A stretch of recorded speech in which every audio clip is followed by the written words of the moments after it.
Desperate times call for desperate measures. This is especially true for many of us in healthcare, as we find ourselves adapting to new roles and new units, innovating to tackle a new disease while adjusting to a new surreal reality. Hence, in an effort to re-establish some degree of normalcy, we decided to resume the release of our episodes on the Neurocritical Care Society podcast. As I say, the show must go on, and at least now you can listen to something that is non-COVID related for the next 20 minutes. I hope you enjoy this episode. Hey podcast listeners, Fawaz Al-Mufti here from Westchester Medical Center, New York Medical College, and this is the Neurocritical Care Podcast. One of the key aspects of management of generalized convulsive status epilepticus is early termination. There is consensus that the frontline agent should be a benzodiazepine, but little agreement beyond that. In fact, the choice of a second-line medication has been debated. Until recently, there has been limited guidance on the efficacy and safety of second-line medications for status epilepticus. The longer the seizure continues, the more likely patients have cardiac, respiratory complications, brain injury, rhabdomyolysis, hyperkalemia, and acidosis. Thus, prompt termination of seizure activity with second-line agents is critical. I'm pleased to be joined today by Dr. Jaideep Kapoor, Professor of Neuroscience and Neurology at the University of Virginia School of Medicine, and Director of the UVA Brain Institute Neuroscience Center of Excellence. We will be discussing the findings of his trial entitled Established Status Epilepticus Treatment Trial, a randomized, blinded, adaptive trial that was published in the New England Journal of Medicine last November 2019. Welcome, Dr. Kapoor. Thank you. Thank you very much for joining us today for the Neurocritical Care Society podcast. All right, let's dive right into the ESET trial. Could you tell me something about the background research and prior work that was done comparing the three anti-epileptic medications, and what did ESET seek to achieve? So there are, as you just pointed out, that first-line treatment for generalized convulsive status epilepticus is well established, and it is benzodiazepines, midazolam, or diazepam, or lorazepam. However, we weren't sure as to what drugs to use if these benzodiazepines fail to control generalized convulsive status epilepticus. Traditionally, the drug of choice has been fosphenytoin, but many younger physicians and others have used levetiracetam in the United States. And outside, there's been use of valproic acid for termination of status epilepticus. Some of uncontrolled retrospective studies had even suggested that valproic acid may be superior to levetiracetam or fosphenytoin. These studies had left several questions unanswered. These included what is the appropriate dose for these drugs.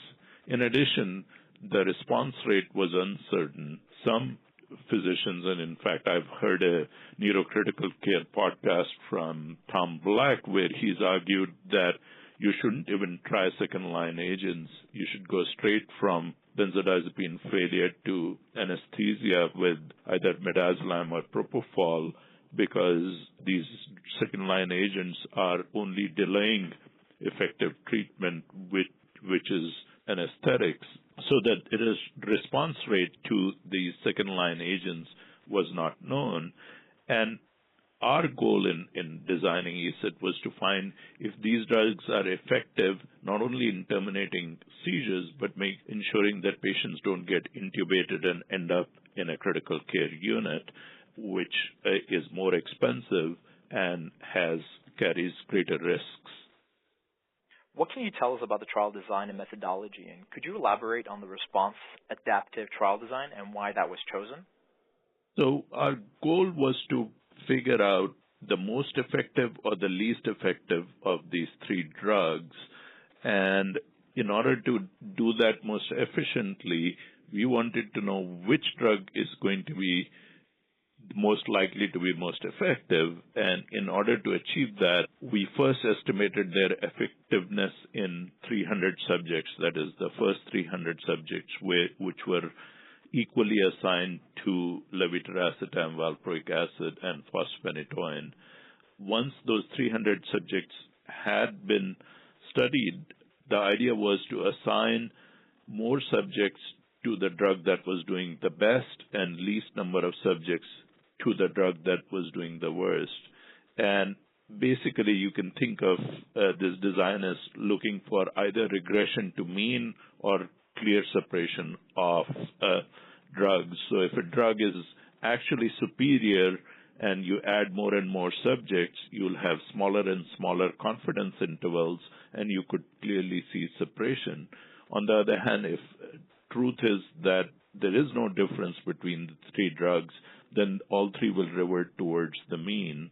And in our trial, the latter is what has happened, that even though levetiracetam appeared to be doing better at 300 subjects, now that in retrospective analysis, after 400, all three had reverted to almost equal performance. I understand. That's great.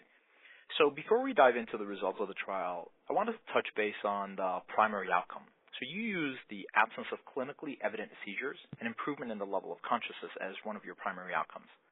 While I appreciate that this is a pragmatic real-world endpoint, some would criticize that this is a subjective outcome and could have skewed the primary outcome. How would you comment on that? So two things. The other thing, one more component to the primary outcome, just point was without use of any additional anticonvulsants. And I'll explain the logic and limitations.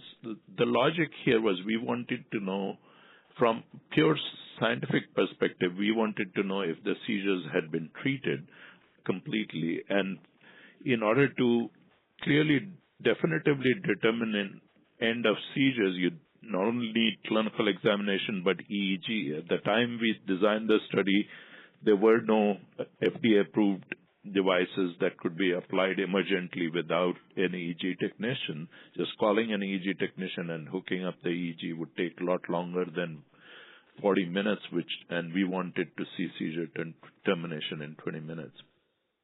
So we chose recovery of consciousness without additional medication use to be sure that the patients are getting better. What that leads to is underestimation of the efficacy of these drugs, because some patients may not recover consciousness due to two reasons. One possibility is that some patients get intubated because they're not protecting their airway, and they would be called failures even if their seizures had ended and they're not protecting their airway for any reason.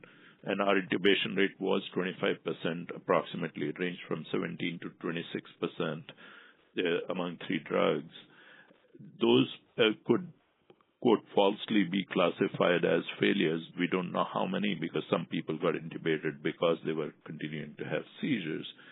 And secondly, some people may not wake up at 1 hour simply because underlying disease that caused status epilepticus, for example, a big stroke or a subarachnoid hemorrhage, they are not waking up because of the underlying disease, and the seizures have been improved. So by using this pragmatic outcome, it helps us guide therapy, but on the other hand, we clearly would have underestimated the efficacy of these drugs to some extent. I see. Excellent. Dr. Kapoor, let's dive right into the results. Can you elaborate on the findings of the trial? So what we found was that all three drugs were equally effective. Their effectiveness ranged from 45 to 47% for three drugs. They couldn't be closer, even if we had desired it in meeting the primary outcome. And you can look at all three different ways of analyzing the results, from intent to treat to adjudicated results to per protocol, and removing all the protocol deviations. And regardless of which way you look, they were equally effective. Adverse effects, and especially hypotension and cardiac arrhythmia, were two primary adverse effects we were looking for. Neurologists are particularly concerned about phosphoenatoin causing life-threatening cardiac arrhythmias or hypotension, but surprisingly and pleasantly surprisingly, those rates were very similar among three drugs. So those were similar. Intubation rates I just referred to were also similar, between 17 and 26%.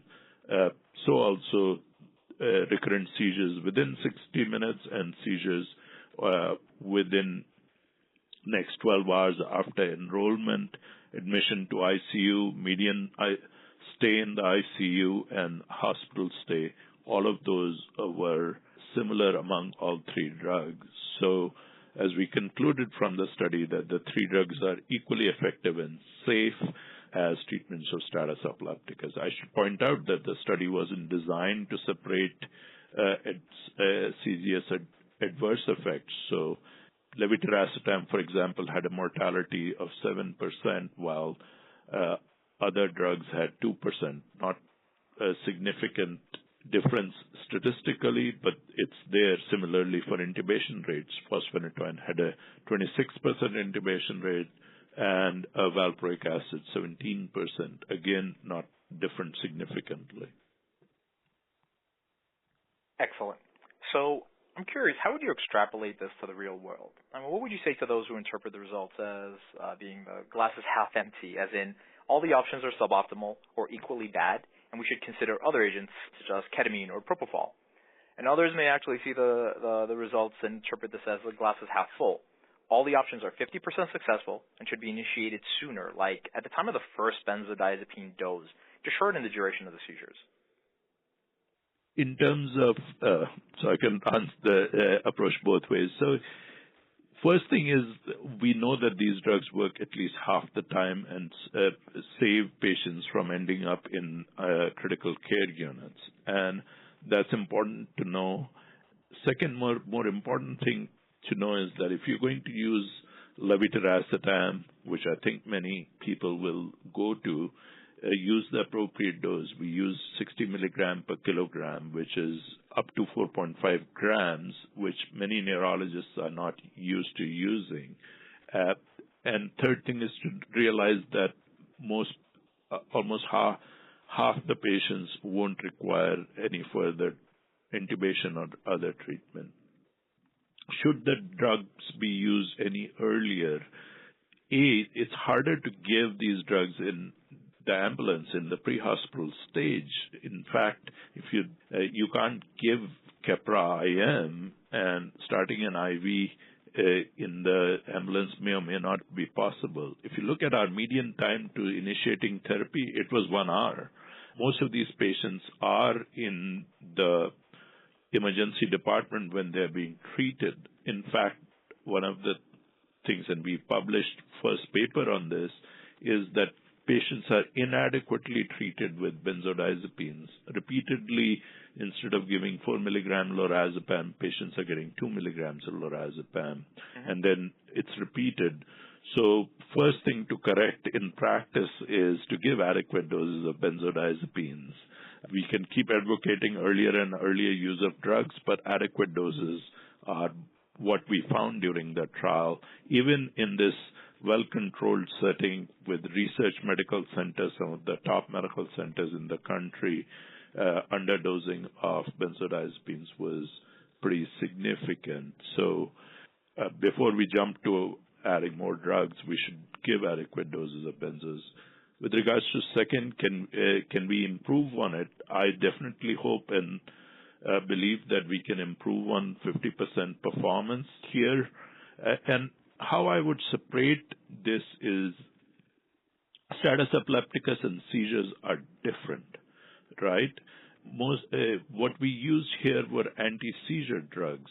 Now, what separates status epilepticus from seizures is that seizures cause plasticity in the brain. That's why status epilepticus is so dynamically evolving condition. And when you want to control status, not only should you give an anticonvulsant, but you should give a drug that hits the plasticity that occurs during status epilepticus.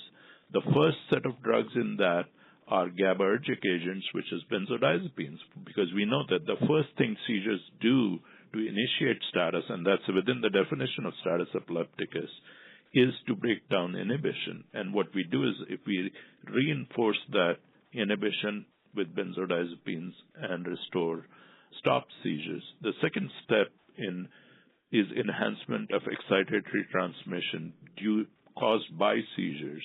So a drug like ketamine is likely to work. It works very well in animal models. Multiple labs around the world have shown that ketamine can be an excellent addition to these drugs, and we hope in the future to test ketamine as an add-on therapy to two second-line agents for termination of status epilepticus. I know ketamine has been used by neurologists and neurocritical care physicians in super refractory status, but it's time to bring it a lot sooner in therapy than it is being currently used anecdotally. Sure, yeah, absolutely. I think you brought up a really good point earlier regarding the dosing of levetiracetam. So the most recent American Epilepsy Society guidelines on status epilepticus adopted higher doses of levetiracetam than what were used in the past. This has been my practice for years now, but many physicians and pharmacists around the country were still rather reluctant to endorse these higher doses. I was very glad to note that you guys, like you just pointed out, used higher doses of levetiracetam, 60 milligrams per kilogram up to 4.5 grams, or as I would prefer to say, appropriate doses. Do you feel that this will become the standard of care going forward? We hope that it does. We are concerned that current practice may continue where, at least I know my residents give 2 grams and are satisfied for anyone. And we have to educate pharmacists. Pharmacists are, you have to take either 9 vials of lev powder and pour it into a 100 ml bag, or take 3 bags of 1.5 gram of Keppra and use them that way, which would give patients 300 ml of saline. It's going to go down to all the way to ED and ICU pharmacists and physicians, and then it'll require quite a bit of education. Excellent. So the traditional justification for the use of fosphenytoin in the status epilepticus was that it was supported by stronger evidence than levetiracetam, for example.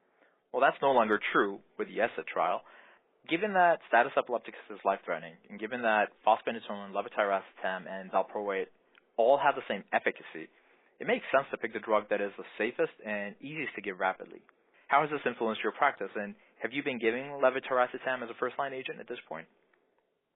I don't quite get to patients' bedside to treat status all that often, to be honest, but I do know that many of my colleagues are reaching out for levetiracetam, and because they feel more comfortable giving it, because of the perceived notion that fosphenytoin can lead to adverse effects, even though we didn't see any in the clinical trial. Many of us believe that the practice will shift towards levetiracetam. Terrific. Needless to say, this trial provides us with the highest quality data on the management of status epilepticus. There are many strengths to the trial, but some of the limitations that I noted were the fact that approximately 27% of patients had deviations in the eligibility criteria, but were still kept in the primary analysis. And also there was a need for unblinding in 200 of the 400 cases, but this was done after the second-line agent was given, and was not working, so the physician could choose the next anticonvulsive agent, and to prevent us from causing harm from toxicity. So how do you feel this had an impact on the results of the trial, and how do you account for these issues? So protocol deviations first. So the deviations in protocol some are due to benzodiazepine. The most common problem was that physicians, as I just spoke earlier, don't give adequate doses of benzodiazepines, and a patient gets enrolled without adequate doses or outside the window of 5 minutes after the last dose, but no more than 30 minutes after the last dose. So that was one cause. Second cause of protocol deviations was psychogenic non-epileptic seizures, which ED physicians cannot tell, and that's something we expected. And the third cause and it's a very small cause of protocol deviation, is unblinding. The unblinding could be done after 1 hour when primary outcome had been determined. Both the DSMB and NIH study section that reviewed the grant and all the IRBs felt that unblinding after 1 hour was necessary. That was not a protocol deviation. There were emergency unblindings that were done before 1 hour after when a patient had failed therapy and they were continuing to seize, and some physicians wanted to use a second line agent.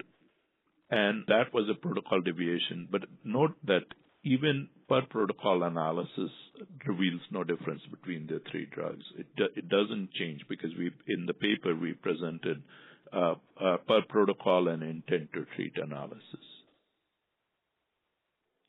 What are the future trials are you planning on working on going forward? So we wanted to test whether we can, first is we want to test whether we can do EEG in the emergency department without using technicians, and new technologies have evolved which allow easy application of EEGs. So we are considering that.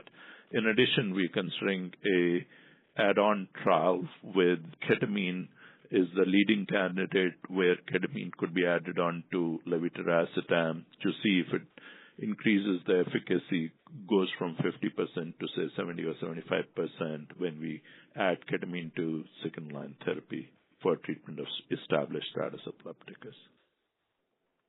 Dr. Kapoor, in conclusion, I'd like to congratulate you, your co-investigators, the patients, and their families for their incredible effort in providing us with the critical insight towards developing an effective treatment strategy for status epilepticus.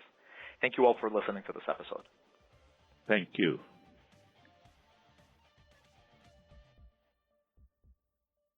The NCS podcast series is produced by the Neurocritical Care Society, whose mission is to promote quality patient care, professional collaboration, research, training, and advocacy in neurocritical care. Our production staff includes Fawaz Al-Mufti, Ramani Baloo, Mike Brogan, Josh Levine, Benjamin Miller, Sterain Shepard, Jim Siegler, Sarah Stern-Nezer, and Chris Zamet. Our senior producer is Bonnie Rousseau. Our administrative staff includes Bonnie Rousseau and Angel Gindel. Music is created by Mohan Kadapali from the Division of Neurocritical Care at the University of Miami. The NCS podcast series is available on NCS On Demand and wherever you may listen to your podcast. For more information, please follow us on Twitter @Neurocritical or on Facebook. I'm Fawaz Al-Mufti, and thanks for listening.